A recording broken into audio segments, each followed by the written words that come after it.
আমাকে যখন বাথরুমের সামনে নিয়ে পিছনের হাতটা খুলে দেওয়া হলো, আমি কিন্তু সামনে হাতটাও আনতে পারতেছিলাম না।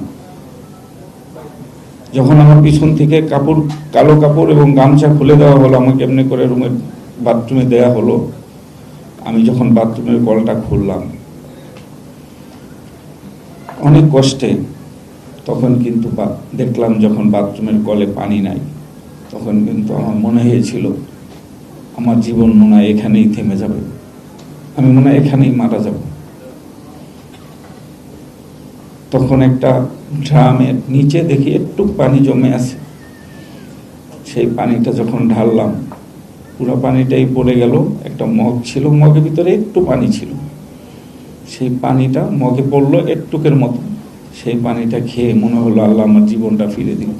আর যিনি আমাদের অভিভাবক, যিনি আজকে আমাদেরকে ছায়া দিয়ে রাখবেন, তিনি হচ্ছেন তারেক রহমান। আমরা জানি তারেক রহমান নির্যাতিত মানুষের সাথে আছে, পরিবারের সাথে আছে। হয়তো অনেক ব্যস্ততার কারণে আমাদের অনেক খবর তিনি নিতে পারেন নাই, কিন্তু সব সময় আমাদের সাথে তিনি কিন্তু আছেন।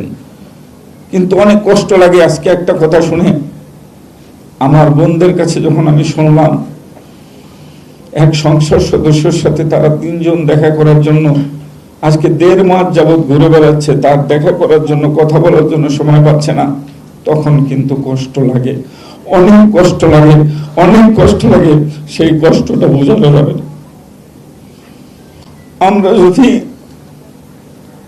একজন সংসদ সদস্য হয়ে, মন্ত্রী হয়ে আমরা যদি তাদের কষ্ট ধারণ করতে না পারি, তাহলে আমাদের জন্য আবারও কষ্ট অপেক্ষা করবে, সেটা আমি বলে দিলাম আপনাদেরকে। মাননীয় মহাসচিব, মাননীয় মন্ত্রী, আপনার শত ব্যস্ততার মধ্যেও আমাদের এই পরিবারগুলোর মুখে আপনি হাসি ফোটানোর চেষ্টা করেন। আপনি আমাদের জন্য অনেক চোখের পানি ফেলেছেন।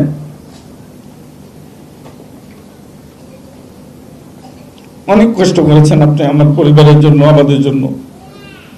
আপনার কাছে অনুরোধ করছি, আপনি আমাদের এই মানুষগুলোর মুখে কিভাবে হাসি ফুটাবেন, কিভাবে তারা ভালো থাকবে, শত ব্যস্ততার মধ্যে অন্তত আপনি এই সময়টুকু তাদের জন্য দেন, তাহলে আল্লাহও খুশি হবে, তারাও ভালো থাকবে। 4 দিন না খেয়ে, পানি পর্যন্ত না খেয়ে,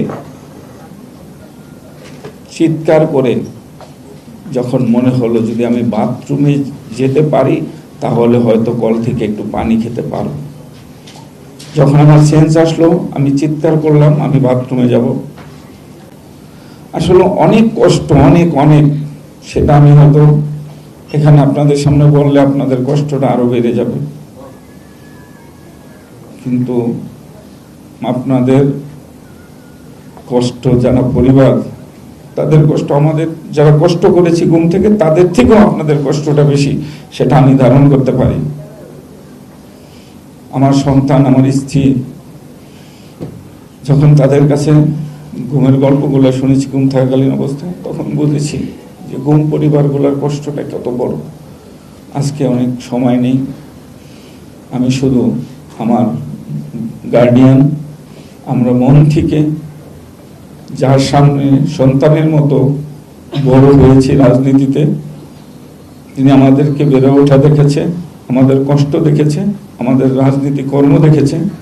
আর এই গুম হওয়া পরিবার, যারা খুন হয়েছে সেই পরিবারের গুলোর সাথে ছিল, তিনি হচ্ছেন মির্জা ফখরুল ইসলাম আলমগীর।